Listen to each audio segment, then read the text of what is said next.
So student, today we are going to start our next topic, that is mitochondria. In your previous classes that mitochondria is a very important cell organelle and it is also known as powerhouse of the cell. It is also known as powerhouse of the cell.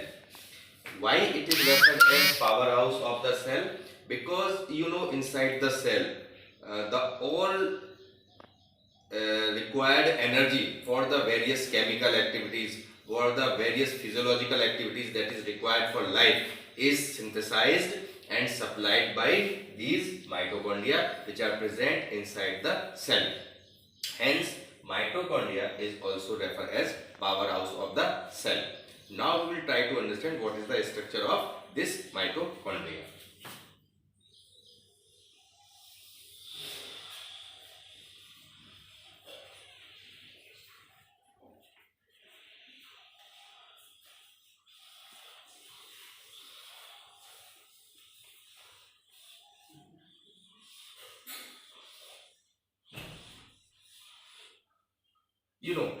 Here I draw a layout of mitochondria and it is clear that you are observing that mitochondria is two layer, a double layer cell organelle. Outermost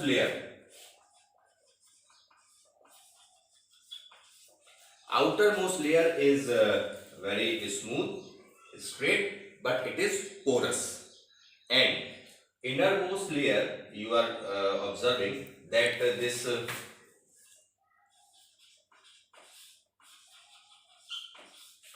this inner layer is deeply folded. The inner layer of mitochondria is deeply folded and forming finger-like projections. These finger-like projections are referred as cristae. These finger-like projections are referred as cristae, and these folded structure just to increase the surface area for the adequate synthesis of ATP. ATP stand for adenosine triphosphate. So the innermost layer where you are observing so many infoldings, one infolding is known as cristae. These infolding inside the mitochondria is just to increase the surface area for the sufficient production or synthesis of ATP. ATP, adenosine triphosphate, generally known as energy currency of the cell. So this is all about the mitochondria, and the main thing that mitochondria possesses their own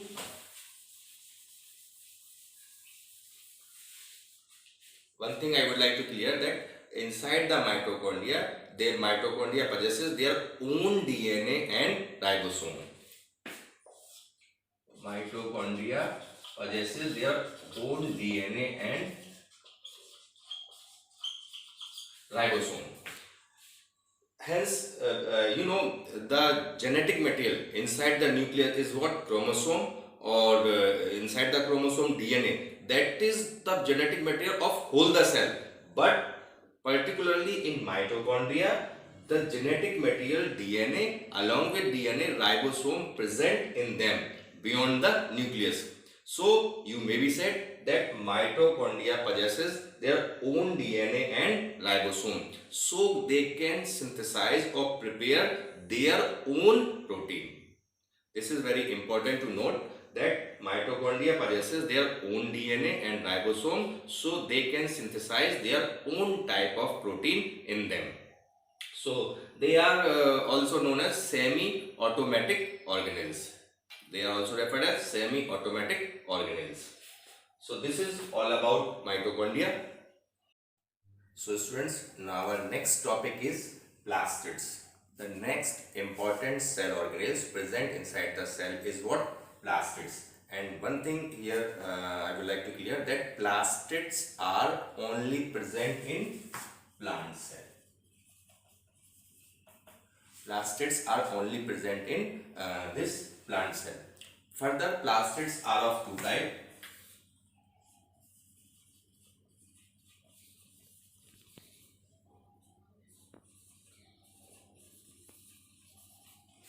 Plastids are further of two types. One is chromoplast and another is leucoplast. Chromoplasts are referred as colored plastids and leucoplasts are also referred as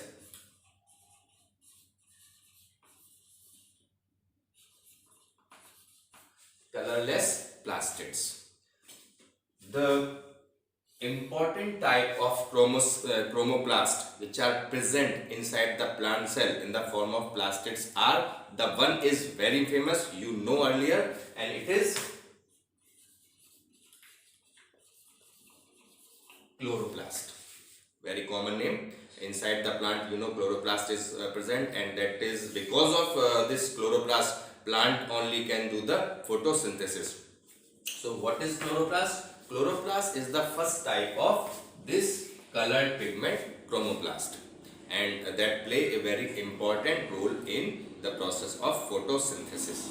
Now, in some plant cells, other than chloroplast, some other chromoplasts are also present, and they are of different color, like they are orange color or maybe of other color. And these chromoplasts, other than green color of, they are generally referred as carotenoids.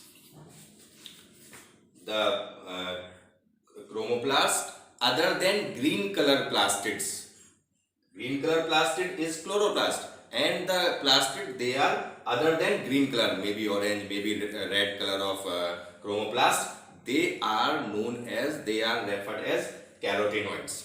Here I would like to clear, try to listen very carefully, that chloroplast plastid, yeah, chloroplast pigment is photosynthetic pigment. Means they're supposed to trap the solar energy, and further that trapped energy they can use in the process of photosynthesis. And these carotenoids, means earlier I told you orange color pigment, yeah, red color pigments, the type of chloroplast, they are not photosynthetic.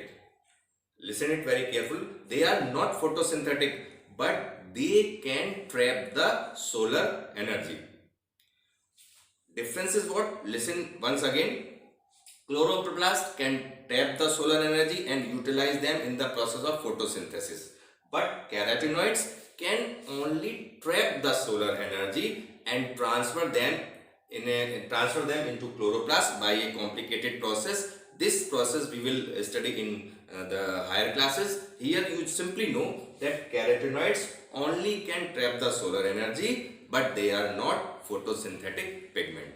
The energy trapped by carotenoids ultimately transferred to chloroplast, and finally the process of photosynthesis is done by these chloroplast. Then, so this is all about chromoplast. Main significant plastid is chloroplast and other are carotenoids. Then another type of plastid is leucoplast.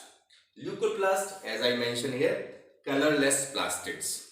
These colorless plastids or leucoplast are generally a kind of storage sac.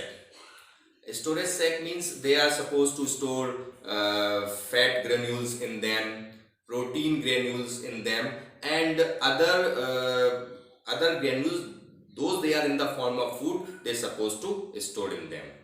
And earlier when I explained mitochondria, then I explained that mitochondria possesses their own DNA and ribosome.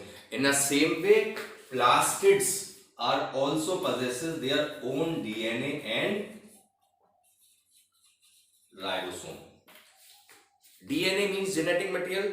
The genetic material of cell is present inside the nucleus, but exceptionally the